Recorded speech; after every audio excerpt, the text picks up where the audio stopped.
जो बेनीवाल जी की टिप्पणी पर हजारों लोगों ने तालियों की गड़गड़ाहट की है, आने वाले वक्त का वो संकेत है। राजस्थान की पूरी बीजेपी तिलमिला उठी है। लेकिन उनसे पूछो कि 2.5 साल में तुमने सिवाय मूर्खता के किया क्या है। कॉलेज यूनिवर्सिटी के चुनाव करा नहीं सके, पंचायत नगर पालिका के चुनाव टाले हुए हो, जैसलमेर में गाय की लाशों के ढेर लग गए हैं जब सहकारिता राज्य मंत्री ने एक कांस्टेबल से गाली गलौज की और अभद्रता की। नमस्कार। राजस्थान की राजनीति में बयानबाजी का दौर तेज हो गया है। राष्ट्रीय लोकतांत्रिक पार्टी यानी कि आरएलपी के प्रमुख नागौर सांसद हनुमान बेनीवाल द्वारा राजस्थान सरकार को लेकर दिए गए विवादित बयान पर अब कांग्रेस नेता संयम लोढ़ा खुलकर उनके समर्थन में उतर आए हैं। दोस्तों, दरअसल हनुमान बेनीवाल ने हाल ही में बीजेपी की राजस्थान सरकार को मूर्खों की जमात बताया था। इस बयान को लेकर प्रदेश की जो राजनीति थी उसमें जबरदस्त बहस छिड़ गई।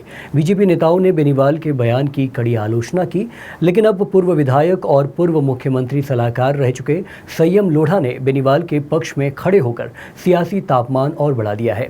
संयम लोढ़ा ने कहा कि हनुमान बेनीवाल ने बीजेपी की राजस्थान सरकार को मूर्खों की जमात कहा था तो क्या गलत किया।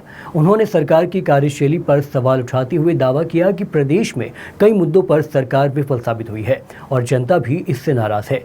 लोढ़ा ने इस बयान के बाद राजनीतिक गलियारों में नई चर्चा शुरू कर दी है। विपक्ष इसे सरकार के खिलाफ बढ़ते असंतोष का संकेत बता रहा है, जबकि बीजेपी इसे विपक्ष के हताशा और राजनीतिक स्टंट करार दे रहे हैं।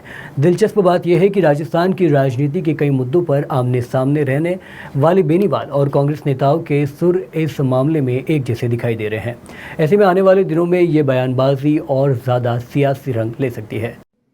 हनुमान बेनीवाल जी के द्वारा राजस्थान बीजेपी की सरकार को मूर्खों की जमात बताने पर राजस्थान की पूरी बीजेपी तिलमिला उठी है। लेकिन उनसे पूछो कि 2.5 साल में तुमने सिवाय मूर्खता के किया क्या है। कॉलेज यूनिवर्सिटी के चुनाव करा नहीं सके, पंचायत नगर पालिका के चुनाव टाले हुए हो, जैसलमेर में गाय की लाशों के ढेर लग गए हैं। कभी तुम्हारे मंत्री कलेक्टर से लड़ते हैं, कभी सेक्रेटरी से लड़ते हैं, और कल तो हद ही हो गई जब सहकारिता राज्य मंत्री ने एक कांस्टेबल से गाली गलौज की और अभद्रता की। कभी सत श्री अकाल की जगह सत सत अकाल कर देते हो, कभी प्रधानमंत्री जी को श्रद्धांजलि दे देते हो। और जो बेनीवाल जी की टिप्पणी पर हजारों लोगों ने तालियों की गड़गड़ाहट की है, आने वाले वक्त का वो संकेत है। बीजेपी वाले समझ जाओ, तुम्हारा जनाजा निकलने वाला है।